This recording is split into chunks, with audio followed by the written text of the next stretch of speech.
श्रावक अवस्थेत झालं आणि यावेळेला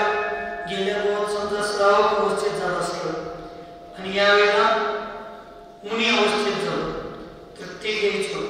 ह्याच्यात ही थोडी शंका, पण बाकीचे एवढं घ्यायचं हे फक्त समाधी मरणा बाबतीतच शंका. बाकी सगळं मरण वेगवेगळ्या पद्धतीनं असते. इथं आधी अंत मरण घ्यायचं. काल समय आयु काल तिथं काय होतं, आयु ते सगळी समान आणि दीक्षा पद्धतीनं तर तसं ऍक्सिडेंट तर ऍक्सिडेंट, सहज तर सहजतेनं असं काल समान करायचं. आता आम्ही इथं दीक्षा पण घेतोय, समाधी पण घेतली, पण इथं समाधीमध्ये अंतर घ्यायचं का की श्रावक अवस्थेतली समाधी किंवा मुनी अवस्थेतली समाधी असं घ्यायचं का नुसतं समाधी घेतलं तर चालतंय. असं इथं एक मनामध्ये थोडीशी मनामध्ये जिज्ञासा उत्पन्न होते. पण बाकीच्या गोष्टी तर वेगवेगळंच घ्यायचं आहे.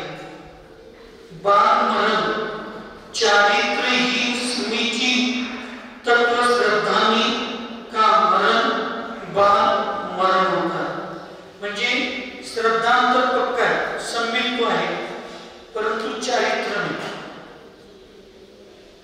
आता बघा परत इथं प्रश्न आहे, म्हणजे माझं परत सूचना हे फार इमोशनल ब्लॅकमेलिंग चालू नंतर मी मुद्दाम सांगतो. ह्या मरणाचा अर्थ जर चारित्र्यहीन पण सम्मिलित दृष्टी असा जीव सांगितला म्हणजे किती चौथं.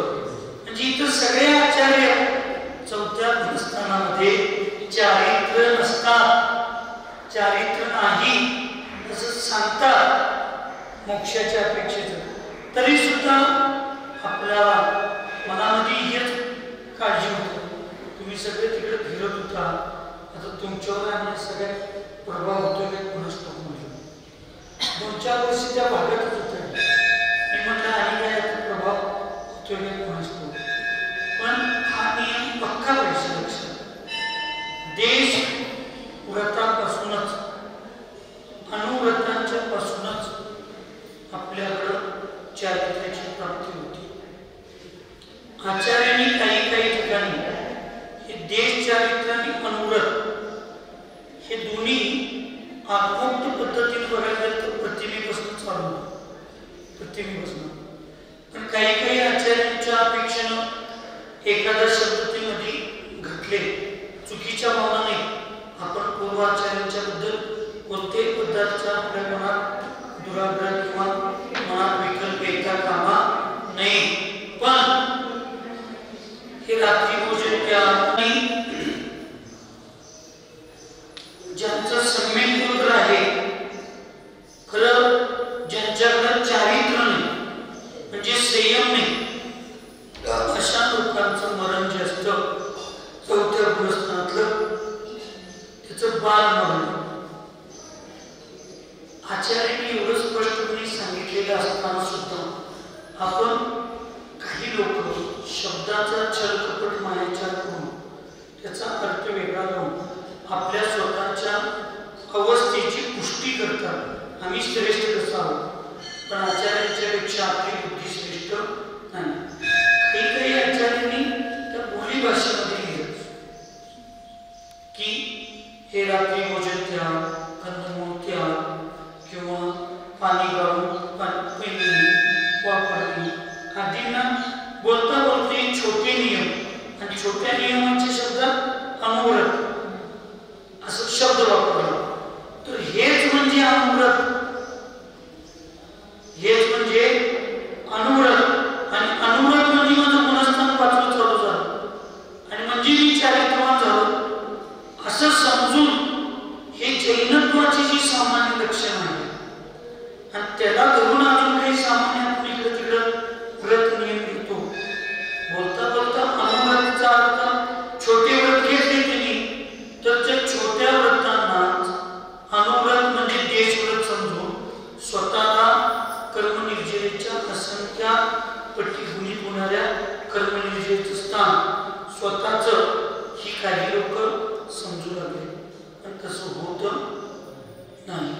म्हणून बालमरणचा अर्थ आचार्यांनी प्रत्येक ग्रंथात एकच सांगितलेला आहे.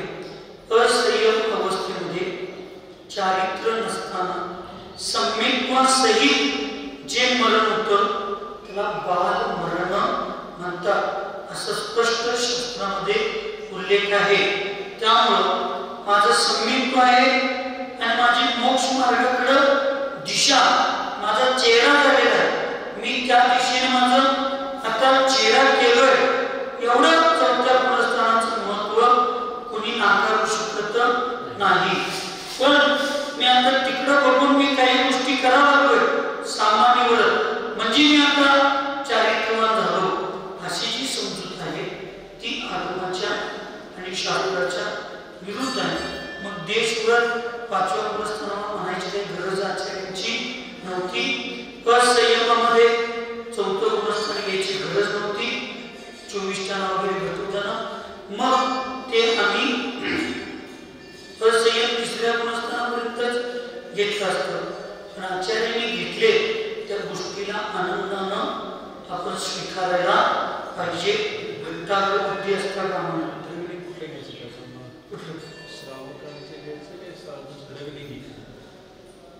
द्रवलिंग लिंगचा अर्थ पहिला समजून घ्या. लिंगचा अर्थ तुमचं डोळ्याला दिसणारी अवस्था म्हणजे लिंग, द्रव्यलिंग. मग नुसताच आम्ही कपडे काढलो म्हणून दिसायला साधू दिसतोय पण संमित्व नाही म्हणून त्याला द्रव्यलिंगी साधू म्हणतो. चारित्र्य पण नसेल तर इथं सावकच आहे तो, त्याचं लिंग काय मुनी दीक्षा घेतलेला परंतु चारित्र्य हे नाही. चारित्र्यहीन शब्द घेतले ना तिथं काय आहे, चारित्र्यहीन पण संमित्व याचं गुणस्थान चौथंच घ्यायचं. परंतु द्रव्यलिंगी साधू साधू चौथं गुणस्थान म्हणजे कुठे गेलं? चौथं लिंग म्हणजे गुणस्थान आता आपण तेवढंच घ्यायचं. साधूच्या बाबतीत तुम्ही साधू हा विषयच येत नाही ना. इथं साधू हा विषयच येत नाही. इथं फक्त श्रावक. चौथं गुणस्थान कोणाचं असतं? तुम्हाला काय कळणार? त्यांनी चौथ्या त्या व्यवस्थेचा निर्णय तुम्ही आम्ही घेऊ शकत नाही. आम्ही दोनच निर्णय घेऊ शकतो. आम्ही दोनच निर्णय घेऊ शकतोय, संमित्व आणि मिथ्यात्व. त्या संमित्व आणि मिथ्यात्वामध्ये चारित्र्यहीनचा तुम्ही काय लावणार? चारित्र्यहीनचा अर्थ प्रतीक म्हणून चुकलं लावणार. साधूच्या दोनच गुणस्थानाची तुम्ही चर्चा करू शकता. यांनी साधूंचा द्रव्यलिंगच विचारलं तर तुम्ही आपण निर्णय करू शकत नाही. पण जर अशी व्यवस्था असेल की निर्णयच जी गोष्टीची करू शकणार नाही ती व्यवस्था तुम्ही मांडायचा अधिकार कोण दिला? जी व्यवस्थाच नाही आमच्या शास्त्रात लिहिलीच की एक साधू एवढं हुशार जर मनात राग द्वेष ठेवला तर तो 5व्यात येतो, तो 4थ्यात येतो. आता त्या साधूच्या बद्दल पुन्हा बाबतीत तुम्ही काय निर्णय लावणार आहे? त्या साधूने किती मनात ठेवलाय? त्या साधूचं चारित्र्य आहे की नाही? तुम्ही आम्ही कोण ठरवणार? चारित्र्याचा अर्थ इथं शीलव्रत इथं जो घेतला तो चारित्र्याचा अर्थ फक्त तुमचं त्रयोदश चारित्र्य, देश चारित्र्य, हे आहार खाणं पिणं ह्या त्या सगळ्या गोष्टी त्याच्यामध्ये जरा इकडं तिकडं होत असेल तर ती चारित्र्य मली नाही म्हणून सांगितलं. चारित्र्यामध्ये शिथिलाचार सांगितलं, त्याला चारित्र्यहीन घेतलं नाही. चारित्र्यहीनचा अर्थ चारित्रच नसणं, म्हणजे तुमच्याकडे देश व्रत नाही, तुमच्याकडे महाव्रत नाही, त्याला चारित्र्यहीन म्हणतो. आता साधूकडं तू एकदा जेवायला लागला, तू शुद्ध आहार खायला लागला, तू सगळं बाकीचं करायला लागला. आता त्याला प्रतिक्रमण करायला लागला, प्रत्याख्यान करायला लागला, सगळं करायला लागला. मग आम्ही चारित्र्यहीन कशा म्हणतोय? ते प्रासून करून नुसता गुढी केलेलं फळ खाल्ला ही 13 पंथीवाली म्हणतात, त्यांच्याकडे चारित्र्य. कुठं जरा पावसात चालले यांच्याकडे चारित्र्य. आज तुम्ही आणि आम्ही चारित्र्याची जी व्याख्या करतो त्या पद्धतीने नवरा तर मग प्रत्येक साधूचं गुणस्थान खालीच असणार. इथं चारित्र्य, इथं मरण कुठलं नाही. संमित्व आहे पण चारित्र्य नाही, म्हणजे याचं गुणस्थान चौथं चौथ्या गुणस्थानाची चर्चा चालू असताना चौथं गुणस्थान आहे कुठं मुख्यतः मग परत त्याच्यात आम्ही साधूच्या लिंगाची का चर्चा करायची तो निर्णय आमचा नाही साधू चौथ्या आणि पाचव्या सहाव्या सातव्या याचा निर्णय कुणाबाबतीतच आम्ही घेऊ शकणार नाही शास्त्र लिहिलं त्यांनी 15-48 मिनिटापेक्षा जास्त राग द्वेष ठेवला तर ते खाली येतं 15 दिवसापाशी राग ठेवलं तर चौथ्यात म्हणजे सम्यक ते गुन्हे 6 महिन्यापेक्षा जास्त केलं सम्यक गुन्हे एवढीच व्याख्या आम्ही लिहू शकतो पण कुठल्या साधूची व्यवस्था ही चौथी आहे ही पाचवी आहे जी सहावी आहे हे तुम्ही आम्ही लावण्याचा अधिकार आता काही लोकांना दिला असेल अंशतः केवळ ज्ञानाची प्राप्ती वगैरे झाली असेल या पंचमकालात आपण थोडक्यात समजलं की आपण चारित्र्यहीन म्हणू शकत नाही चारित्र्यामध्ये मलिन आहे शिथिलता म्हणू शकतो शिथिलता असणं आणि चारित्र्यहीन असणारा म्हणजे हित जे चारित्र्य तुम्ही जे लिंग म्हणाला ते लिंग फक्त रूप आहे म्हणून मी 24 टन किंवा 148 प्रकृती समजावून सांगताच नाही होतं स्त्रीलिंग वेगळं आहे पुरुषलिंग आणि नपुंसक लिंग वेगळं आहे आणि स्त्री वेद वेगळा आहे पुरुष वेद वेगळा आहे आणि नपुंसक वेद वेगळं लिंग म्हणजे रूप बघून निर्णय घेणं जी स्त्री आहे आम्ही कशावर म्हणतोय त्यांच्या रूपावर हा पुरुष आहे कशावर म्हणतोय आणि रूपावर पण आता त्या रूपावर बघितलेल्या स्त्रीमध्ये ती पुरुषासारखं वागत असेल तर आम्ही काय म्हणतो लिंग स्त्री आहे बाबा पण वेद तिच्या पुरुषाचा म्हणतोय की नाही पुरुष हा कशा किंवा तुमच्या वेद जो असतो तो तुमच्या परिणामांच्या आणि तुमच्या भावनेवर असतो आणि लिंग हे तुमच्या फक्त रूपावर असतं बाहेरून जे डोळ्याला दिसतं त्याच्यावर लिंग असतं त्यामुळे आम्ही त्या गोष्टी इथं बालमरणचा तेवढाच आहे की सम्यक्त्व आहे पण व्रतांचं गुणांचं देशव्रत महाव्रत नाही असे जे अव्रती असंयमी जे जीव आहेत त्यांचं मरण चौथ्या गुणस्थानातलं मरण म्हणजे या ठिकाणी काय सांगितलं बालमरण आहे द्रव्यलिंग आणि भावलिंग असतो त्याच्यामध्ये जे मिथ्यात्व सहित दिगंबर मुनीच्या पालन करतात व्रतांचं ते द्रव्यलिंगी आणि जे सम्यक्त्व सहित व्रतांचं पालन करतात ते भावलिंगी म्हणजे तुमचे परिणाम तुमचं आचरण किती चांगलं असू दे म्हणून शास्त्रामध्ये हे मी शिबिरात काही ठिकाणी सांगतात 28 गुण पालन करणाराच खरा साधू आणि शास्त्र सांगते अभव्य मुनी महाराज सुद्धा 28 गुणांचं पालन तद्भव मोक्षगामी जो जीव असतो त्याच्या व्रतामध्ये सुद्धा थोडं सुरुवातीच्या काळात दीक्षा घेतल्यावर थोडी शिथिलता असू शकते पण त्या अभव्य मुनी महाराजांचं 28 गुणांचं पालन तंतोतंत पालन करतात म्हणून ते मुनी महाराज सगळी दृष्टी झाले व्याख्यान काय खऱ्या मुनी महाराजांचं व्याख्यान काय 28 सम्यक्त्व सहित 28 गुणांचं पालन करतात ते बावलिंगी मुनी महाराज आणि हेच फक्त मोक्षाला कारणीभूत आहे 28 गुणांचं शास्त्रात सांगतात त्रयोदशाचं चारित्र्याचं पालन करणारे सम्यक चारित्र्याची पूजा करताना त्रयोदश चारित्र्य म्हणतोय 5 महाव्रत 5 समिती 3 मुक्ती त्याच्या पुढे गेल्यावर 5 समिती 5 महाव्रत 3 मुक्ती 5 समिती म्हणजे हे आचार्यांचं वाक्य कुठे घ्यायचं आपण चल बोलतोय मी आणि चल तो एकांत 28 गुणच मग सम्यक्त्व आहे म्हणून पूर्व 2-3 गाथेमध्ये आमच्या कुठं ह्याच्यातच सांगितलं होतं की जिथं दर्शन आणि ज्ञान आहे तिथं चारित्र्य भजनीय आहे. पण जिथं चारित्र्य आहे तिथं दर्शन ज्ञान आहेच आहे. म्हणजे कुठल्या चारित्र्याचा उल्लेख घेतला इथं? सम्यक तो सईद जे महाव्रत आहे त्याचाच उल्लेख घेतला.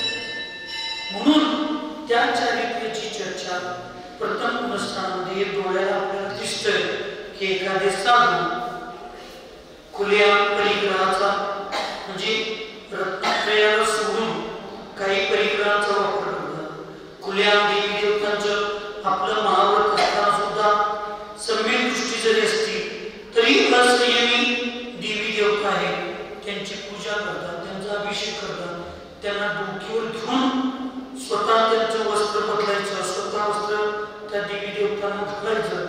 हे सगळं निदान डोळ्याला दिसतंय. जे सम्यक कोण आहे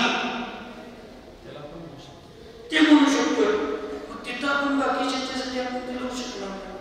म्हणून स्वाध्याय हा फक्त स्वतःच्या सम्यकत्वाला सुरक्षित करण्यासाठी आणि स्वतः बाबतीत निर्णय घेण्यासाठी आहे.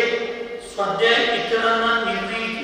इतरांच्या बाबतीत निर्णय घेण्यासाठी नाही, इतरांना मार्गदर्शन करण्यासाठी स्वाध्याय असू शकतो. पण इतरांचा निर्णय घेण्यासाठी स्वाध्यायाचा उपयोग करायचा नाही. तुम्ही जास्तीत जास्त निर्णय घेताना स्वसंघाबाबतीत, स्वपरिवाराबाबतीत स्वाध्यायाचा निर्णय घेऊ शकता. पण इतरांच्या बाबतीत स्वाध्यायाचा निर्णय घेऊन ते असे तसे एकांताने म्हणू शकत नाही. अन्यथा अवर्णवादाचा दोष लागण्याची शक्यता असते. मी लागतोच असं म्हणणार नाही.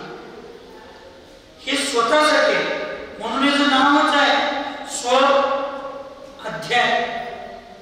स्वतःचा अभ्यास स्वतःला जाणून घेण्यासाठी केलेला पुरुषार्थ त्याला स्वाध्याय म्हणायचं. मग अनुप्रेक्षा सुद्धा स्वाध्याय आहे. मग तिथं पुस्तकच नसते पुढं. मग अनुप्रेक्षा करणार आहे एखादा साधू शांत बसून चिंतन करलाय, मग तो स्वाध्याय करतच नाही असा निर्णय कसा होतो? आम्ही नुसता पुस्तक घेऊन बसतो की स्वाध्याय स्वाध्याय स्वाध्याय असा निर्णयच घेऊन बसतो.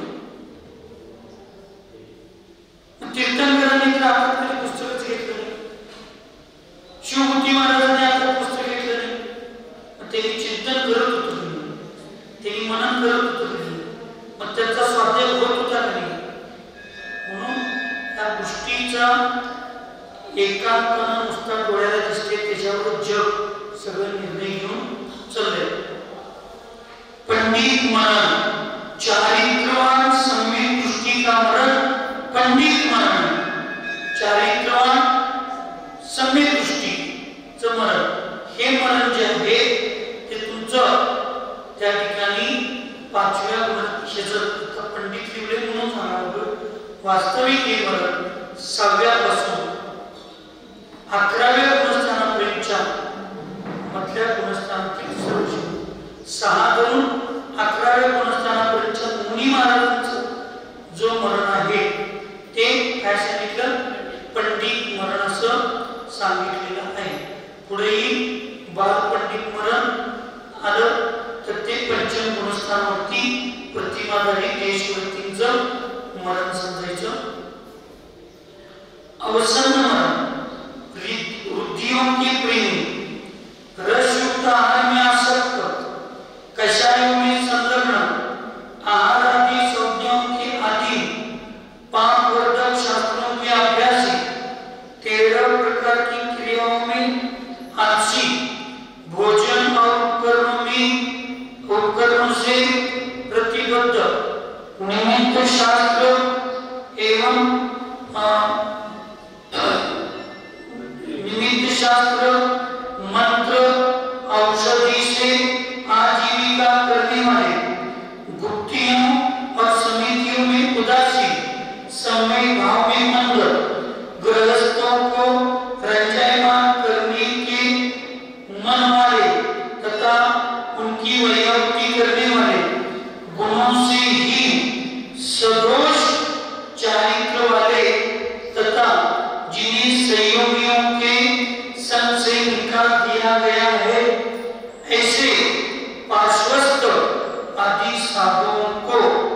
साधुओं को अवसन्न कहते हैं और इनके मरण को अवसन्न म्हणजे रिद्धी सिद्धी प्राप्त करण्याच्या भावनेतून केलेली साधना करणारे म्हणजे आसक्तीपूर्वक साधना, अपेक्षापूर्वक साधना, रसयुक्त आनंद आसक्त म्हणजे जे 5 रस आहे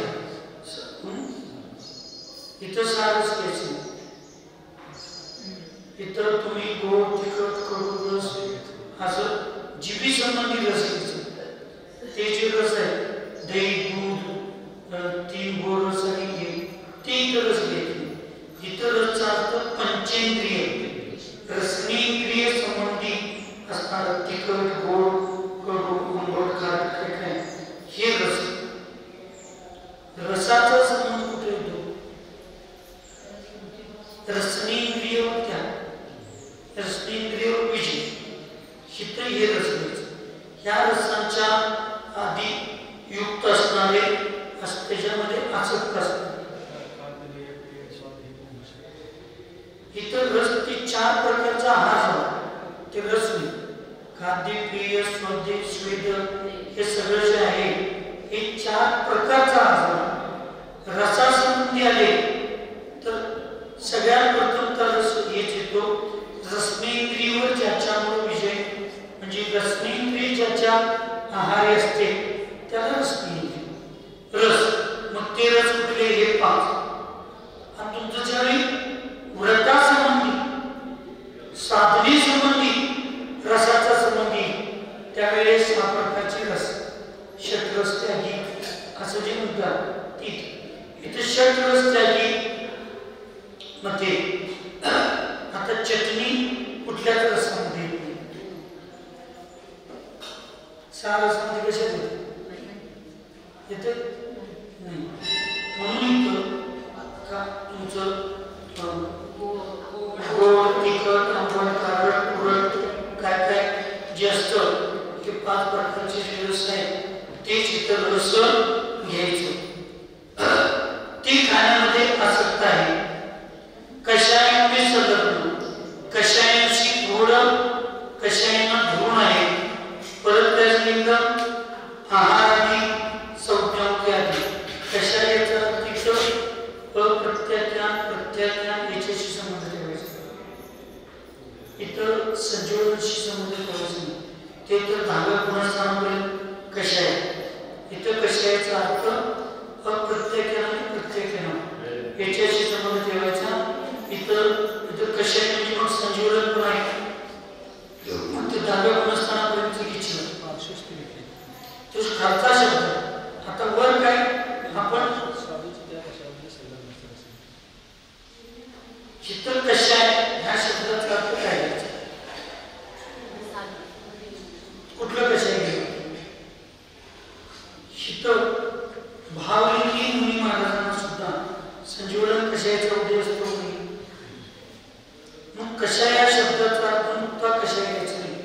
इथं साधूंना कुठले कषाय असतात? अप्रत्याख्यान प्रत्याख्यान अनंतानुमती ह्या 12 प्रकारचे कषाय असतात. त्या कषायात गेले असे साधूचे संजीवनाचा संबंध घ्यायचा. संजीवनाचा कषायाचा उद्देश साधूंना असणारच आहे. आहार आदी संज्ञांके आधी आहार आधी आहार भय मैथून आणि परिग्रह या 4 संज्ञांच्या आधी म्हणजे ह्याच्या बाबतीतच काय चिंतन हा महत्त्वाचा विषय. समाधी घेणाऱ्यांना समाधीची साधना करणारे साधू दिगंबर मुनी महाराज आलिका श्रावक स्वामी तुमच्या ज्या भावना आहेत त्या तुमच्या भावना फक्त तुम्ही तुमच्या निर्यापकाचार्यांच्या पुढेच मांडायच्या.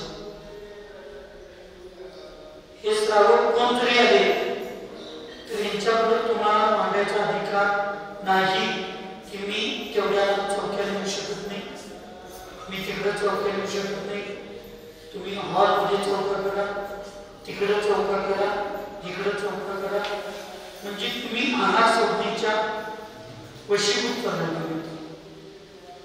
हा तुमचा आहार अधिकारच नाही. हा अधिकार कोणाचा? तो निर्यापकाचा आहे. आणि तुमची शारीरिक मानसिक कंडिशन तुम्ही जी मांडायची आहे ती फक्त निर्यापकांच्या पुढेच मांडायची. ना तुम्ही वीर सागर, ना तुम्ही सरळ सागर, ना तुमचे यशिक कुणी असू त्यांच्या कुणापुढे कुठली तुमची भावना मांडायची नाही. हे असंयमीच आहे, हे श्रावकच आहे. हे कुठेही जाता जाता बोलणार की माताजी तेवढ्याला मी आहार जात नाही म्हणाला, ते महाराज तेवढ्याला आहार जात नाही म्हणाला, हॉलमध्ये काम करा म्हणाला. मग माझ्यासारखे अतिशय साधू असतो किंवा स्वाध्याय 2 पुस्तकं वाचून तथाकथित विद्वान असतात ते समाधी घेतले तर त्यांना कशाला विकलं पाहिजे? हॉलमध्ये चौका लावा, तिकडे चौका लावा, मी तेवढं लावणार नाही. साधूने कुठं निवेदन कर, श्रावक जिथं निवेदन करतो तिथं जायला पाहिजे. तुम्ही निर्यापकाचार्यांशी चर्चा केली पाहिजे. तुम्ही निर्यापकांशी चर्चा केली पाहिजे.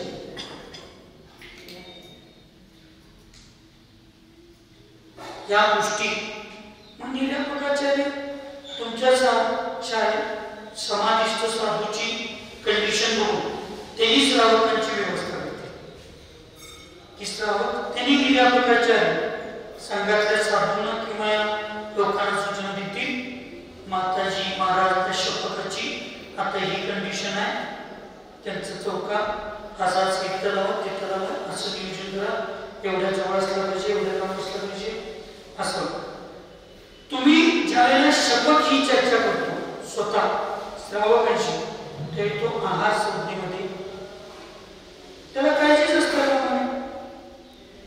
शपथ करा तर अशापर्यंत शास्त्रात व्यवस्था आहे. पुढे येणार आहे निर्यापकाचार्य तुम्हाला येऊन म्हणतील शपथराज आज आपको आहार करना चाहिए, ते रोजच म्हणणार. मग निर्यापकाचार्यांना तुम्ही म्हणायचं शपथाने की नाही आज मेरी आहार की इच्छा नहीं, आज मुझे आहार नहीं है, बस संपलं. म्हणजे एवढं सूक्ष्म आणि एवढं पवित्र आहे. तुमचा तो विकल्पच नाही. आहार हा विषय शपथाचा नाही आणि त्याच्या पलीकडे जाऊन साधूंचा सुद्धा हा विषय नाही. साधूंनी विषयात पडायचंच नसतं. त्यांनी चौका पुढं पाणी घेऊन आले, शुद्धीला उठा म्हणले तर उठायचं. तुमचा नियम असेल म्हणजे तुम्हाला स्वाभिमानानं जगायचं आहे. 9:30 पावणे 10 तुमचं काही टायमिंग आहे, तुम्ही त्या पाण्याची सुद्धा वाट बघायची नाही. 9:30 पावणे 10 तुमचं एक नियमित वेळ आहे, तुमचं तुम्ही उठायचं. पाणी घातलं असलं तर ठीक, घातलं नसलं तरी तुमचं मोकळं मंडळ घेऊन तुमची क्रिया करून उठायचं. जिथं कोण पडखाला घरापुढे थांबली असती तर तिथं तुमचा नियम पटला तर आहार करायचा. त्यावेळी तुम्ही कमंडलमध्ये पाणी घालतील, त्यावेळी तुमच्या हातात पायाची शुद्धी करून जायचं. हात गेल्यावर हाताची शुद्धी होतेच. साधूंनी चौक्याचं पाणी का आलं नाही, केव्हा येणार आहे, किती वाजता येणार आहे हे विचारून सुद्धा त्यावेळेला त्यांची आहार संज्ञेची जागृती झाली. आणि आपला तर प्रत्येक आहे स्वाध्याय शिकवताना आहाराची चर्चा करणं शिकवताना आणि त्याला समजून आपल्या वैयक्तिक आहारासाठी चर्चा करणं याच्यात जमीन आसमानाचा फरक आहे. मग तुमची आहार संज्ञा झालीच विषय निघाला आपल्या स्वतःसाठी. म्हणून आहार भय साधूंना साप्त भय असलंच पाहिजे. समीप दृष्टी कुठल्या रोगाच्या कुठे जन्म घेणार आहे याची भीती नको. ह्या भावात माझं मरण कसं होणार आहे याची भीती नको. तुम्ही फक्त भगवंतांच्या पुढं सकारात्मक भगवंत समाधी मरण जीवन संपत्ती माझं समाधी मला संबंध संपन्न होते. म्हणून आचार्यशी निर्विघ्न विघ्न शब्द सांगू तुमच्या समाधीची सम्यक दृष्टीला भीतीच कशी असते माझी त्याच्या स्वतःच्या प्रदानावर सम्यकत्वावर त्याच्या आचरणावर त्यांच्या गुणावर त्यांची श्रद्धा असलीच पाहिजे की मी सम्यक दृष्टी आहे आणि माझं मी आचरण व्यवस्थित करायला लागलोय आणि माझं मरण चांगलंच होणार आहे. अभ्यास करणाऱ्या मुलाला नापास होण्याची भीती असते का? ज्यानं प्रामाणिक अभ्यास केला त्याला पहिला दुसऱ्या नंबरची शंका असू शकते, पण नापास व्हायची भीती असते का? नापास व्हायची भीती याचा अर्थ मी अभ्यास व्यवस्थित केलो नाही. म्हणून आपण कधीही समाधीची सुद्धा भीती सम्यक दृष्टीला मरणाची भीती असताच कामा नये. हे जे 7 प्रकारचे भय ही भय ही परे भय परलोक भय अकस्मात काय आचार्य संमतीचा करणे अकस्मात मरणावर विजय मिळवला नाही. आमची शांती महाराज आमच्या संघातले समजोळीचे त्यांनी अकस्मात मरणावर विजय मिळवला नाही. राजस्थानमध्ये त्यांनी डॉक्टर बोलवा म्हटलं, त्यांच्या लक्षात आल्याबरोबर त्यांनी विद्यासागरांना बोलावं म्हटलं, संघातल्या साधूंना बोलावं म्हटलं आणि त्यांनी समाधीची साधना केली. 1 मिनिट पूर्वी 10 मिनिट पूर्वी 2 तास केलं नाही. आमच्या संघात एक शांतीचा महाराज आचार्यशींच्या संघात आमच्या संघाच्या शांतीचा आचार्यशींच्या संघात शांतीचा होते. सगळ्यात तरुण साधू होते त्यावेळेच्या दीक्षेमध्ये. त्यावेळी अचानक असं मृत्यूचा म्हणजे दिसला आधार आचार्यशींच्या विषयात काळगीला गेल्यानंतर काय करायचं जातं काळगीला त्यांच्या लक्षात आचार्यशींच्या विषयात समाधी स्वीकारली. 40 38 39 वर्षी समाधी स्वीकार. प्रवचन सागर महाराज ते कुत्र्याला चावलेल्याचं निमित्त काय असतं त्याच्यामध्ये लगेच त्यांच्या लक्षात आलं स्वीकारली त्यांनी समाधी. आचार्यशींच्या आशीर्वाद दिले. अकस्मात मृत्यूचा भय असताना हे काय माझं वय आहे का, हे काय मी मरायचं वय आहे का? आता मरायला वय असते, मरायला यम लागतो वडील लागत हे काय हे मरायला वय लागत नाही आयुष्य लागते. पण आम्ही विनाकारण मरणाची भीती तुमच्या मनात एक कायम भीती असता कामा नये. एक भाव असले पाहिजे केव्हाही मृत्यू दे कसाही येऊ दे. माताजीला पण काल प्रावतिक नमस्कार करायला बंद करायला माताजी तुमचं वय नाही मग आता समाधी त्याचा अभ्यास जास्त असेल मला कळत असेल अवधी ज्ञान निमित्त ज्ञानी असेल माताजी बहुतेक 100-100 वर्ष जगणार. एक लक्षात ठेवा एक तर घेतल्यावर कॉम्प्रोमाइज घेतानाच विचार करायचा. आता तो विषय मी त्याच्यावर एकांतात बोलू तो भाग वेगळा, पण घेताना 100दा विचार करायचा आणि एकदा घेतले की त्याच्यात परत मार्ग सरता कामा नये. हा एक विचारच शास्त्रामध्ये फिक्स आहे. म्हणून 7 वयांनी रहित असतो पण इथं 7 वयांनी सहित असणारा साधू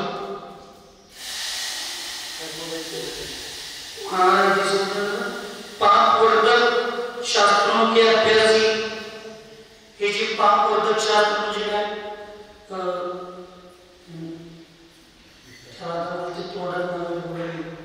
म्हणजे पापवर्धक म्हणजे कशायांना उद्विग्न करणारे. मग क्रोध कशाय असू दे, मान कशाय असू दे, लोभ कशाय असू दे किंवा मायाचारी कसे असू दे, विषयांची वासना असू दे, आदी प्रकारचे हे हिंसानंद, पुरुषानंद, चौर्यानंद, परिग्रहानंद आयुष्यामध्ये मनामध्ये भावना उद्विग्न करणारे शास्त्र वाचण्यामध्ये त्याला ते वाचायचे. त्याच्या पलीकडे जो हे जे संमोहनी आदी विद्या असतात, संमोहनी विद्या, वशीकरण विद्या आदी सुद्धा पापवर्धकच आहेत. आपल्या आचरणानं आपोआप आपल्याकडं लोकांचं येण्याचे भाव झाले.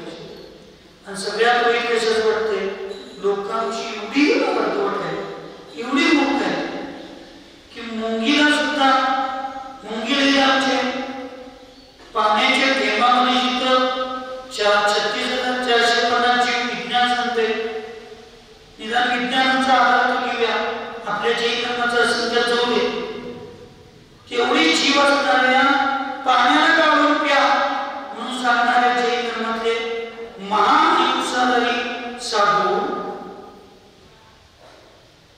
शिळीच्या डाव्या कानाचा, शिळीचा डावा कानाचा जरा कट करून त्याचं रक्त काढून ते रक्त अमुक अशा पद्धतीने शिंपडलं तर तिथं ती स्त्री, तो पुरुष, ते कार्य आपल्या वशीभूत होतं. आणि आपण सांगत ते ऐकतात असं दिगंबर मुनी महाराज सांगायला लागले. आणि ह्या दिगंबर मुनी महाराजांच्याकडं आमचा अज्ञानी समाज सगळा जातोय.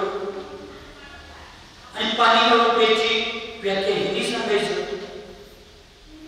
आणि शास्त्रामध्ये यांच्या कुठले काय पुस्तक बाबा विज्ञान असं काय ते त्या महाराजांनी शास्त्र लिहिलं.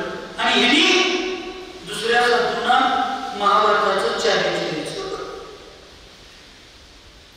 किती अर्धवट लोक असतील.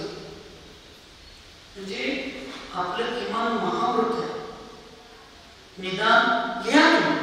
शास्त्र, ज्योतिषशास्त्र काही लिहिले ते लिहा, पण किमान पापवर्धक ज्याच्यामध्ये हिंसा आहे, ज्याच्यामध्ये असल्या गोष्टींचा अभ्यास तर तुम्ही करू नका आणि कोणाला करायला जाऊ नका. मग तुमच्यात आणि त्या आणि हिंदू साधना करणाऱ्या साधूंच्यात काय फरक राहिला. आणि असे साधू आहेत म्हणून तर आचार्यांनी तिथे लिहिले. अशा पण गुणांची साधू असतात, त्यामुळे आम्हाला विकल्प वाटत नाही. शास्त्र लिहिले म्हणजे पूर्वी पण असे साधू होते, आता पण असले साधू. कशाला त्यांच्या घराकडे बघून घ्यायचं, कशाला त्यांच्याकडे बघून आपले परिणाम बघून घ्यायचं. पण श्रावकांना, या सगळ्या लोकांना कळलं पाहिजे त्या गोष्टींचा अर्थ. म्हणून पापवर्धक शास्त्रों के अभ्यासी 13 प्रकार की क्रियाओं में आलसी, जे चारित्र्य संबंधी, सम्यक संबंधी आदि क्रिया आहेत, त्या सर्व क्रियांचं पालन करण्यामध्ये आलसी व्हायचं. परत पुढे काय सांगितलं, भोजन और उपकरणों से प्रतिबद्ध, भोजन आणि उपकरण यांच्यामध्ये प्रतिबद्ध म्हणजे त्याच्याबद्दल विकल्प असणे. निमित्त शास्त्र, निमित्त शास्त्र असणं दोष नाही. त्या निमित्त शास्त्राचा उपयोग चुकीच्या कार्यासाठी करणं आणि त्याच्यामध्ये प्रवृत्त असणं, हिता असा समज घ्यायचं. किंवा निमित्त शास्त्र प्राप्त होण्यासाठी केलेले ग्रंथ. आजीविकाचा अर्थ काय आहे? निमित्त शास्त्र मंत्र तंत्र याने आजीविका अजून थांबा की समय के पहले नहीं और बाद में नहीं, समय के साथ चलना चाहिए. आता निमित्त शास्त्राचा विचार विश्लेषण काय लिहिलं आमच्या सोडविराम. मंत्र एवं औषधि से आजीविका करने वाले. मंत्र, तुम्हाला हे मंत्र देतो, तुम्हाला ते मंत्र देतो, चौका लावा, संघात दान द्या, हे पैसे घेऊन तंत्र मंत्र करणारे साधू असले त्यांच्यासाठी चौका. एखादं मंत्र द्यायचं, 1000, 2000, 5000 घ्यायचं. एखादं औषध द्यायचं, मंत्र तंत्र औषध द्यायचं आणि हे करायचं. संघाची व्यवस्था असताना आणि पैसे घेऊन आमचे आचार्य संमती सागर महाराज ते तेल देत होते, पण कधीही कुठल्या गावात पैशाचा तर विषय घ्यायला कुठल्या चौक्यातल्या एका वस्तूसाठी सुद्धा ते बोलत होते आणि ते काही नुसता जैनालाच देत नव्हते, कुठलाही त्यांच्या पुढे जीवाला असं नुसता खंजळला घ्या ते घ्या ते औषधी घेऊन. म्हणून मी आमच्या कमिटीला स्पष्ट सांगितलं, जिथं हॉस्पिटलचा विषय चालू झाला त्यावेळी मी आमच्या कमिटीला सांगितलं, मी तुमच्या पैशाच्या भानगडीत पडणार, कोणाचं बिल किती घ्यायचं, औषधाला पैसे किती लावायचं, माझा पहिल्यापासून आग्रह एकच आहे, निःशुल्कच ठेवायचं. मग काही लोकांनी सांगितलं महाराजांनी ते चालणार कसं, ते तुमचा विषय माझा नाही, पण मी माझ्या तोंडातनं पैसे घेऊन औषध द्या असं मी माझ्या तोंडातनं कधीही सांगणार नाही. एवढा दवाखाना एवढा मोठ्याचं तिथं व्यवस्था चालू आहे, ते सगळं चालू झाल्यावर नुसता आयुर्वेदिक दवाखान्याचा वर्षाचा महिन्याचा 2-2.5 लाख रुपये खर्च चालू आहे, नुसता आयुर्वेदिक दवाखान्याचा. आणि ते पण चालू झालं ॲलोपॅथिक तर महिन्याला 4.5 लाख रुपये लागतात. पण मी माझ्या तोंडातनं कमिटीला कधी म्हणण्याने पैसे घ्या, तुम्हाला चालवायचं आहे तुम्ही बघा, पण पैसे घ्या, घेऊ नका. जर तुम्ही घ्यायला चालू केला तर जर तुम्ही लोकांना पैसे लुबाडण्यासाठी आणि बाहेरचं प्रोफेशनल तुम्ही दवाखाना चालू केलेलं जर दिसलं कळलं तर त्या दिवशी ते बंद करायची सुद्धा आदेश देण्याची ताकद माझी. म्हणून तंत्र द्यायचं, मंत्र द्यायचं, दोरा द्यायचं, खंडा द्यायचं, संघाला पैसे मागायचं, संस्थेला पैसे मागायचं, चौक्यासाठी सांगायचं विभूतही तुमचं तब्येत जरा बिघडलेला आहे, हे मी सांगतो ते मंत्राचा उपयोग करणार असला तर तुमची तब्येत चांगली होईल. खरं 2 दिवस चौका लावायला लागली असं म्हणून अपेक्षा ठेवून आम्ही जर ह्या गोष्टींचा उपयोग करत असेल तर असे सांगू. परत काय गुप्तियों और समितियों में उदासीन, मनोगुप्ती, वचन गुप्ती, काय गुप्ती पाळण्यामध्ये उदासीन, 5 समिती पाळण्यामध्ये क्रिया समिती, भाषा समिती, स्नान निक्षेपण, उत्सर्ग समिती याच्यामध्ये उदासीन.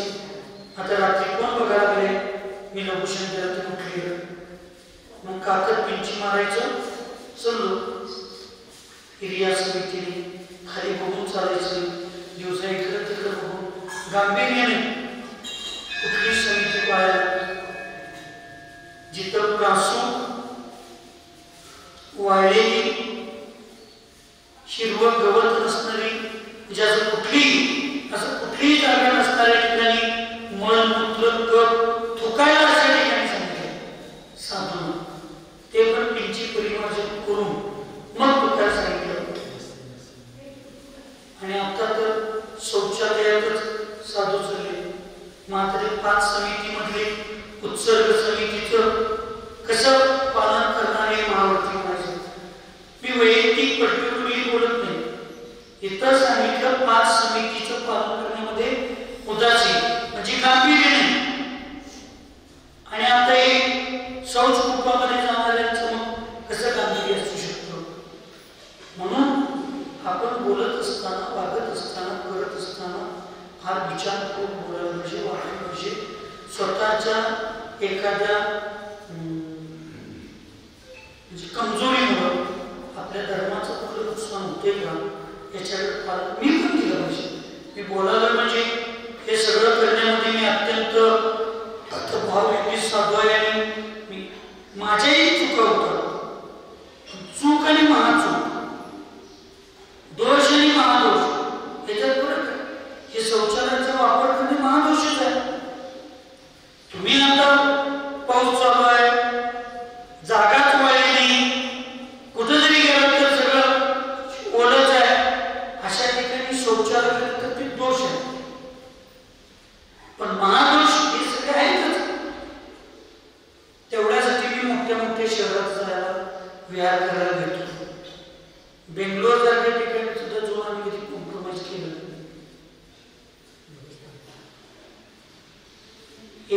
ठिकाणी व्यवस्था नव्हती. आम्ही 2-2, 3-3, 4-4 किलोमीटर गेलो. एकेका ठिकाणी विचारलं तर महाराजची जरा अडचण, आम्ही गेलोच नाही त्या भागात. पण केलं सांभाळून राहिलो.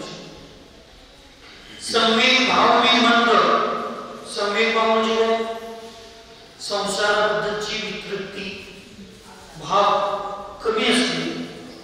गृहस्थों को रंजायमान करने के मन वाले तथा गृहस्थांना मनोरंजनातच 24 तास अडकवणारे, मनोरंजनाचाच विषय समजावून सांगणारे असे उनकी वयावृत्त करणे वाले.